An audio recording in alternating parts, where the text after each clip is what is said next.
O Livro dos Espíritos, de Allan Kardec.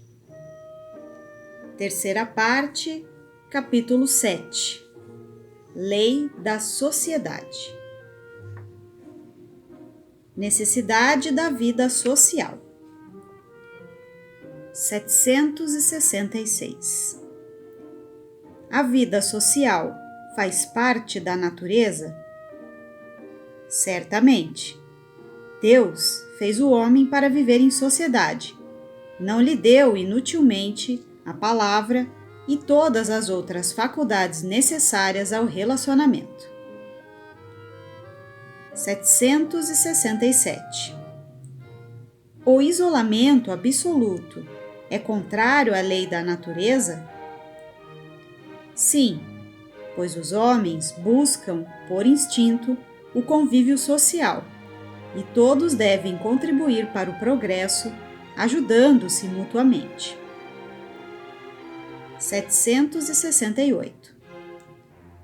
O homem, ao buscar conviver em sociedade, obedece apenas a um sentimento pessoal ou há, nesse sentimento, um objetivo mais amplo, proveniente de Deus?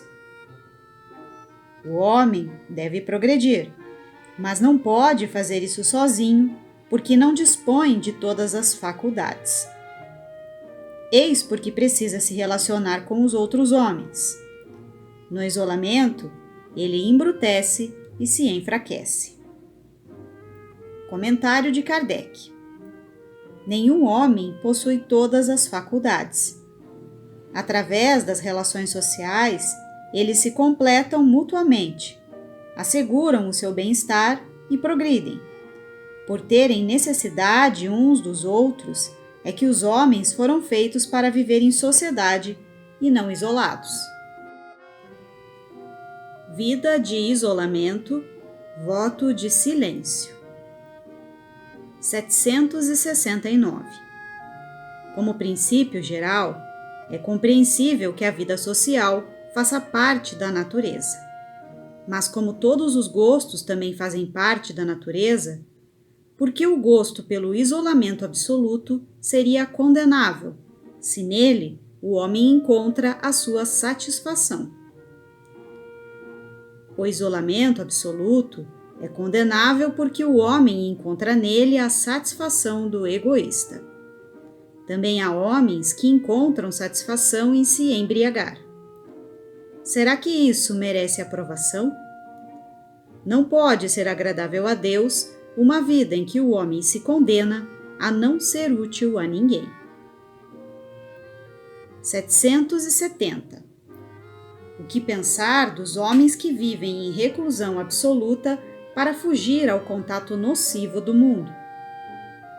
Nesse caso, é duplo egoísmo. 770-A. Mas, se o objetivo dessa reclusão for uma expiação, ela não será meritória, uma vez que o homem, nessa clausura, se impõe uma privação dolorosa? A melhor expiação é fazer mais o bem do que o mal. Para evitar o mal, vivendo uma vida de reclusão, o homem cai em outro, pois esquece a lei do amor e da caridade. 771. O que pensar das pessoas que se afastam do mundo para se dedicar ao alívio dos infelizes? Ao se rebaixar, essas pessoas se elevam.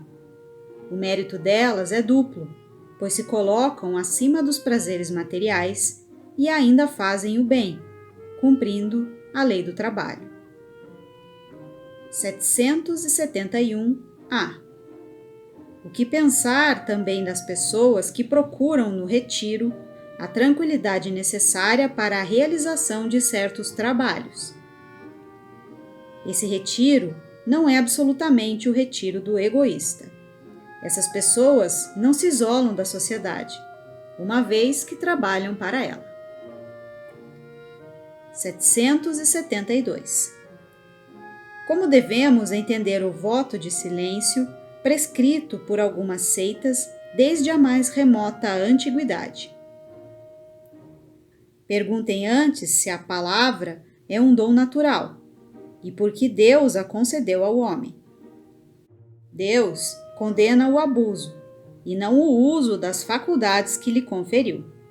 Entretanto, o silêncio é útil, pois o espírito se recolhe, torna-se mais livre e pode entrar em comunicação conosco.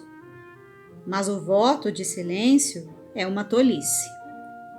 Não duvidamos que hajam com boa intenção aqueles que consideram essas privações voluntárias como atos de virtude.